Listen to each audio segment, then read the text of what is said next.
পৃথিবীর সবচেয়ে ভারী শব্দ কি জানো? নীরবতা। সমুদ্রের ওপরটা দেখো, কত ঢেউ, কত গর্জন, কিন্তু গভীরে যাও, একদম চুপ।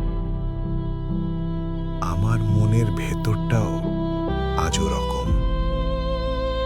তুমি প্রশ্ন করো, আমি উত্তর দিই না, কারণ সব বুঝিয়ে বলতে বলতে আমি আজ বড্ড ক্লান্ত।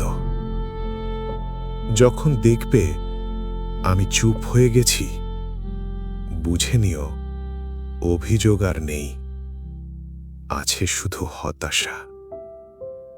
অভিযোগ করতে করতে তুমিও কি এখন চুপ হয়ে গেছ? তোমার এই নীরবতার ভাষা আমরা বুঝি। মন হালকা করতে লিখে পাঠাও কথার আর ইনবক্সে।